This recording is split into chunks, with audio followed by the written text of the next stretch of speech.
Hello everybody, and welcome back to the Shadow of the Colossus playthrough.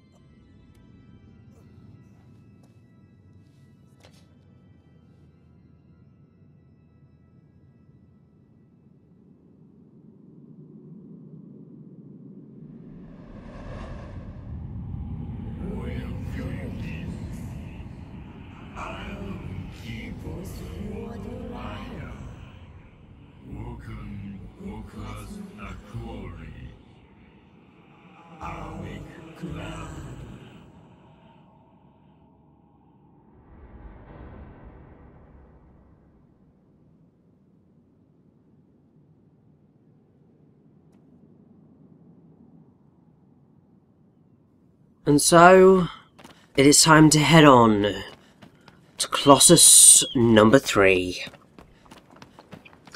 And it was really around this time in the game that I think sort of the key gameplay mechanics had started to click somewhat. It was around this time when I think I figured, okay, this is what I'm doing with my grabbing and jumping and so on and so forth. And that really did make it helpful. I don't know what Aggro is doing right now. She's taking her damn time in terms of listening to my orders and coming to me. Oh, it's because she decided she was going to be over there. Thank you, Aggro. It's very helpful of you, Duck. That said, Aggro is amazing and I love her. She's a really awesome horse, and one of the things that I didn't figure out until a lot later is that, because I thought you had to kind of keep tapping the triangle button to make her go, so you had to keep kind of, you know, digging your heels in. But no, Aggro is just a really good horse, in that if you just hold the triangle button after that first initial click, she'll just run for you. So all it is just a case of pointing her in the direction that you wanted to go, and she'll run. Because she's just such a good horse. And what's also awesome is that if you just leave her be, then she will start grazing on the grass, she'll go start drinking from watering holes, and really she's one of the most realistic horses in games, I feel. I mean, if you've got any level of criticism for Wanda's new face, you cannot criticise how beautiful Aggro is in terms of the way she looks and her movements and so on and so forth. It takes a while to get used to her, but it really does make it feel like you are riding a horse. In that she is very much her own creature. And once you've gotten past that whole gist of she's got pretty decent AI, in a sense, so if you get to a path like this, rather than wrestling with the rails, just kind of direct her forward and she will actually just run this by herself. She's not a stupid horse by any stretch of the imagination. And the only time that you'll really begin to have any difficulties if you try and force her to do stuff that she doesn't want to do. That said, I will say that the camera in Shadow of the Colossus, I think it was probably an issue with the original game as well, but it still is here, it's not the best in the world, if only because it very much wants to give you the most cinematic angle when you're moving about, but unfortunately that isn't always the best angle to go with, and quite a lot of the time you do sort of end up feeling like you're wrestling with it in a way. And I mean, part of that is really you're going to end up struggling with these types of things anyway because you're such a small character dealing with these giant colossi. And they are huge. So a camera is pretty much always going to struggle with that because of where it's positioned and all of that. But I do think that it's one thing that could have done with improving, because you do feel like you're attacking it quite a lot of the time. But One of the things that is always quite useful to do when you're exploring is try and find trees like this, because they've got amazing fruits growing on them, generally more than one, and basically they will give you extra health. And while health isn't the be-all and end-all in Shadow of the Colossus, I would say you are much better off improving your grip.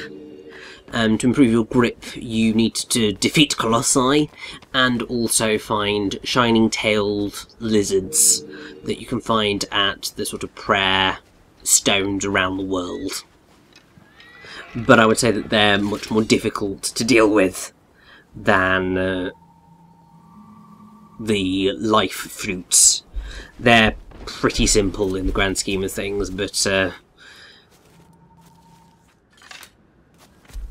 yes, one of the things that you will see also is that there are a lot of black-tailed lizards about, and while you can kill them, and I'm certainly going to be killing quite a few of them on my trip to the third Colossus, because I thought, oh, yes, I get extra grip for defeating these lizards, don't I? Yeah, it's only the shiny-tailed ones that actually have any real impact on your improved grip. And it's a bit annoying, but hey, you live and you learn.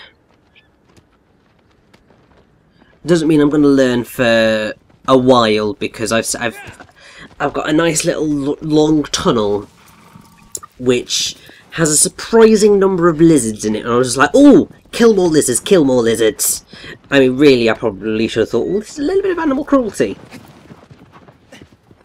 But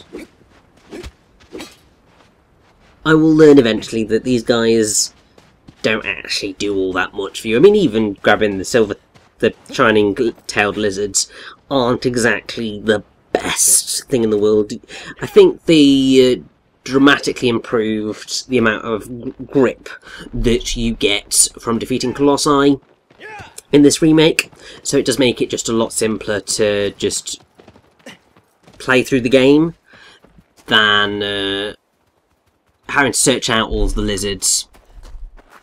Because one of the things which would get incredibly tedious if you were trying to deal with it, really.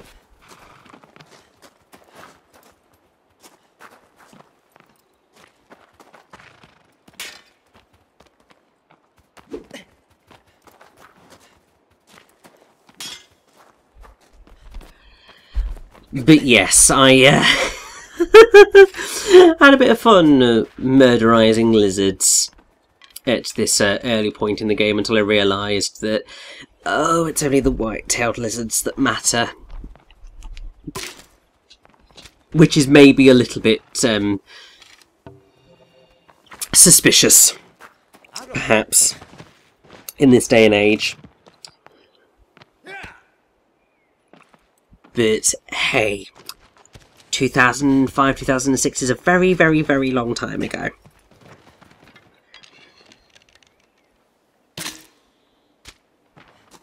That said, I am very impressed with my aim, because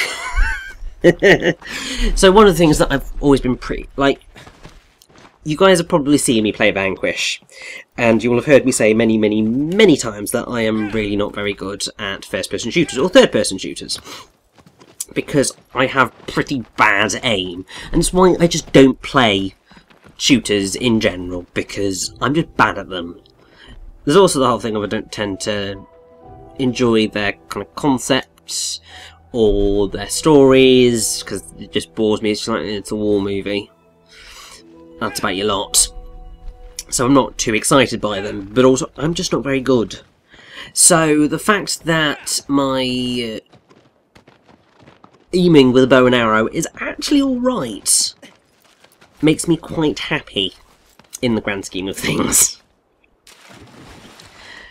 Because it means that perhaps at least at some point over the years my skills have improved with regards to aiming in video games.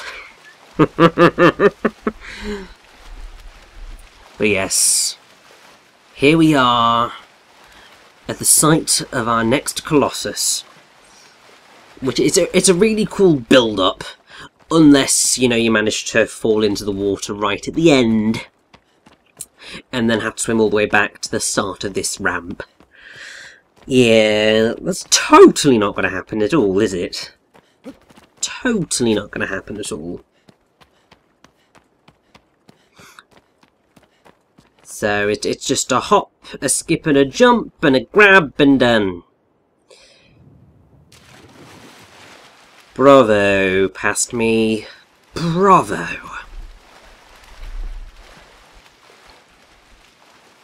I mean, at least it's not as ridiculous as some of my other falls that we've had in the game so far.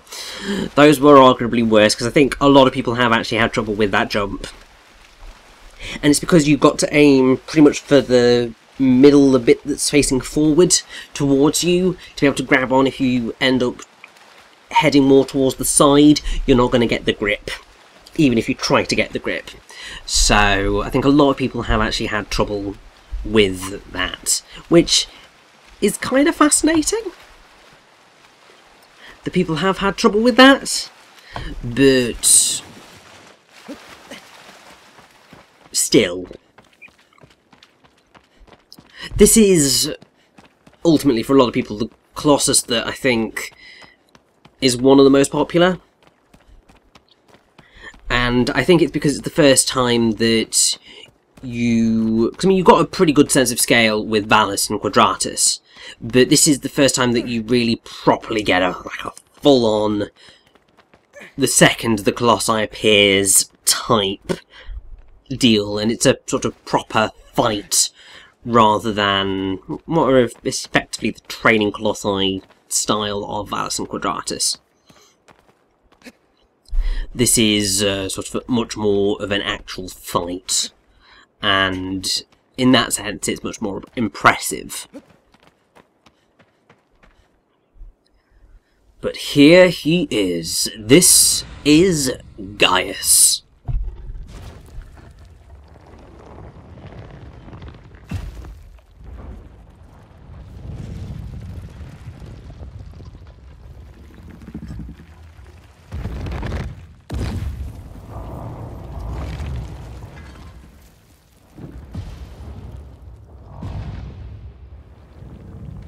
And yes, Gaius is huge. Music right now is in awe of the power, which, I mean, you want to bet, it's pretty... I'm pretty in awe right now. I mean, Gaius is huge and just very impressive. There's a trick that I feel is perhaps sort of... well, it's not necessarily majorly obvious, but seeing as I, you know, had played this fight before and I've seen it before, I knew what I was doing. But the whole gist is that you can't... well, you can actually defeat Gaius without breaking his armour. It's just really difficult to actually pull that off. I think you do actually get a trophy if you do manage to pull it off, but it's easier said than done. But the whole gist is that you've got to get him to smack his sword down on that stone pedestal, sort of, so to speak, in the middle, and that will shatter his armour and that will allow you to get up on top of him. And yeah, this is just a really, really fun fight.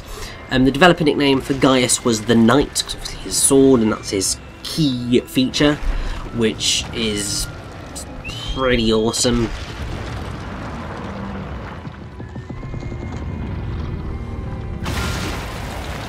And also, Gaius is actually the third tallest Colossi,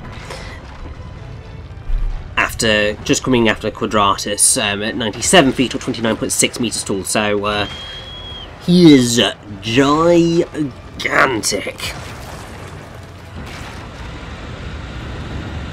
He's also the only bipedal Colossi to not actually have hands, because one hand is connected directly to his sword, and the other one, as you can see, is more of a club.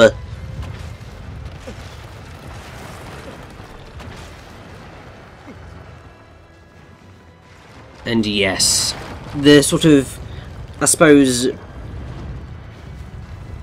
one of the challenges that you'll have is that one of his sigils is actually located on his stomach, and trying to jump from the wrist guard to the stomach can be relatively inconsistent. So, I think what is mostly recommended to do is, well, okay, just dropping randomly tends to help. And as much as you know I'm trying to attack him on his back, pretty sure it's on his stomach, and yeah, you just got a glimpse of it there.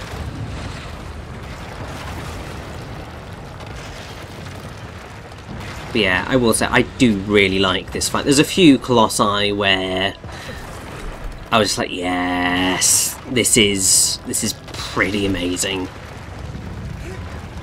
And obviously I'll point those out as we come to them. But I'd say Gaius is definitely my favourite of the kind of opening 3 Colossi, because pretty much the way that I played the game was that I think I ended up doing it in about 2 sittings overall. Because of how my recording software is in its weirdness, I effectively ended up doing sort of an hour at a time. So it's just like, right, so I'll try and beat 3 Colossi, then I'll move on to the next round of Colossi, and kind of keep moving forward like that. So I'm pretty sure that I beat the first 9 in a day, and then I came back at a later point and beat the other ones, to the other 7 I think it is, because ultimately those are the more challenging Colossi. And you'll see that on the whole the kind of part lengths are going to increase as we go, because some of those latter Colossi do take a while to take down because they're just much more complicated.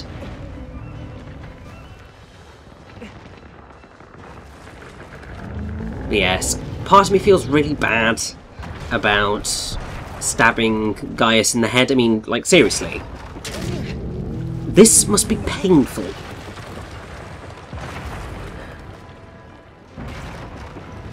And I mean, not only, you know, are you getting stabbed in the head, you've got this sort of annoying creature clambering all over you and then stabbing you. That must just be distinctly unpleasant. Obviously, he decided he wanted to throw me off, so it very much became a case of, oh, I've got to get back on. And it's one of the things that can happen quite a lot in actually dealing with the Colossi, is that they are desperate to throw you off. And if they do manage to do it, you frequently then got to climb all the way back up on top of them again. But in most instances, once you've managed it once, it's pretty simple to do again.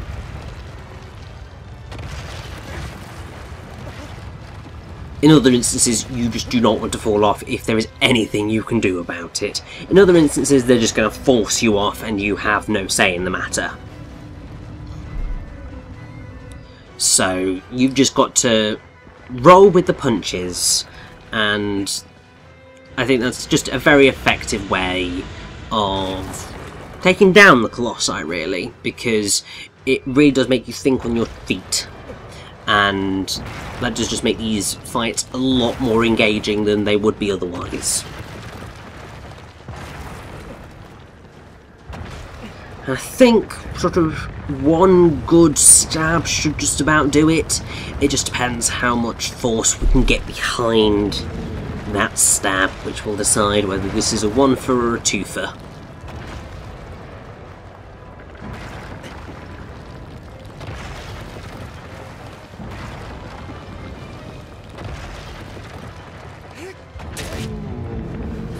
So, when it's a 2-fer,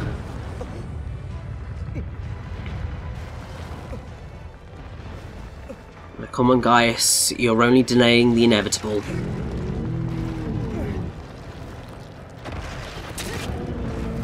Oh, it's become a 3-fer, but there we go. I'm so sorry, Gaius, but it is the end of the road for you. You were a worthy opponent, my Colossi Knight.